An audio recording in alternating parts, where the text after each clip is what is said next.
नमस्कार, मी Gautam Kamble. GK. News मराठीमध्ये आपलं सर्वांचं स्वागत. तुम्ही पाहत आहात मराठवाड्याच्या कुशीतलं जी.के. न्यूज मराठी. आता घेऊ विविध क्षेत्रातील राजकीय, सामाजिक, आर्थिक, कृषी आणि क्रीडा व तसेच शैक्षणिक विषयी घडामोडींचा आढावा. चला तर वळूया पुढील बातमीकडे. सामाजिक बांधिलकी जपत समाजास वर्षानुवर्षे उपयोगी येणारे काय असेल तर वृक्षापासून मिळणारे ऑक्सिजन आणि सावली हे लक्षात घेऊन सर्वात जास्त ऑक्सिजन देणाऱ्या वडांच्या रोपट्यांची आज किनवट ते नांदेड राष्ट्रीय महामार्गावरील नंदगाव फाटा येथे उपस्थित मान्यवरांच्या हस्ते शेकडो झाडांची लागवड करण्यात आली आहे. हिंगोली लोकसभेचे नवनिर्वाचित खासदार नागेश पाटील आष्टीकर यांच्या वाढदिवसाचे औचित्य साधून सेवानिवृत्त अप्पर पोलीस अधीक्षक गोपीनाथराव पाटील यांच्या या सामाजिक उपक्रम संकल्पनेतून स्नेहलता गोपीनाथराव पाटील, संजीवनी मयूर पाटील, द्रौपदाबाई विनोनाथराव पाटील यांनी सामाजिक बांधिलकी जपत सर्वांच्या उपयोगी पडणारे आणि तापमानात होणारी वाढ लक्षात घेऊन तसेच मानवी जीवनात मानवाला निरोगी राहण्यासाठी शुद्ध ऑक्सिजनची गरज आहे, यासाठी सर्वात जास्त ऑक्सिजन देणारे वड, पिंपळ आणि उन्हाळ्यात घनदाट थंडगार सावली देणारी करंजी, कडुनिंब, औषधी उपयोगी अशा विविध 1000 झाडांची लागवड करण्याची संकल्पना आखून आज नांदेड ते किनवट राष्ट्रीय महामार्गावरील नंदगाव फाटा ते राष्ट्रीय महामार्गाच्या बाजूने विविध जातीच्या वृक्षाची लागवड करून वृक्षाची पूजा करण्यात आल्याची माहिती येथील माजी सरपंच सुनील आडे यांनी ही माहिती दिली आहे.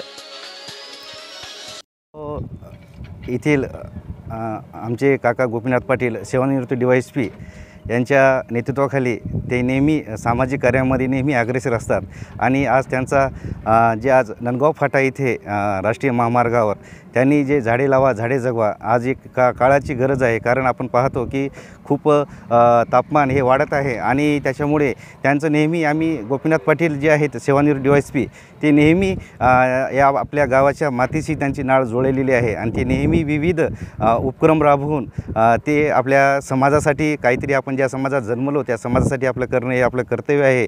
म्हणून आज ते नंदगाव गावामध्ये राहत असताना बी आजूबाजूच्या परिसरामध्ये त्यांचं नेहमी लक्ष असते आणि त्याचंच एक अनुषंगाने आज त्यांनी नंदगाव फाटा इथे जे आज रोड झालेला आहे तिथे बसण्यासाठी पर्यायी व्यवस्था जे झाडं आज जे लागतात त्या झाडाची ओळख त्यांनी ओळखून जे सावली आपल्याला खूप आवश्यक आहे.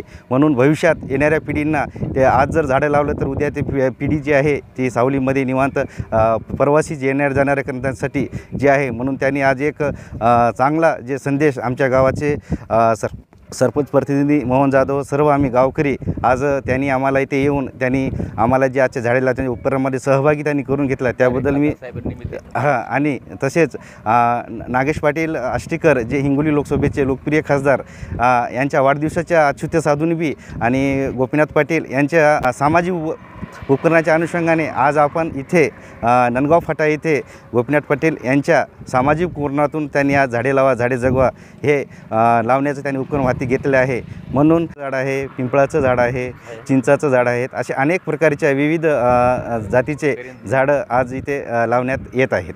जवळपास 1000 झाडं लावण्याचं त्यांचं संकल्प आहे. या सामाजिक उपक्रम वृक्ष लागवडी दरम्यान नंदगाव तांडा येथील सरपंच प्रतिनिधी मोहन जाधव, माजी सरपंच सुनील आडे, कोलारी येथील दिगंबर बाबाराव करेवाड, सुभाष वेंकोबा राजापल्ली, पळसपूरचे सचिन पाटील, नंदगाव येथील जगदीश माने, मयूर पाटील, आनंद लव्हाळे, नंदगाव तांडा ग्रामपंचायत सदस्य इंदल आडे, सेवक अरविंद जाधव व सुमनबाई आडे यांच्यासह नागरिक उपस्थित होते. Bureau report GK. News Kinwat Nanded. तुम्ही पाहत आहात महाराष्ट्राच्या कुशीतलं जी.के. न्यूज मराठी. सात जनतेची, भूमी महाराष्ट्राची.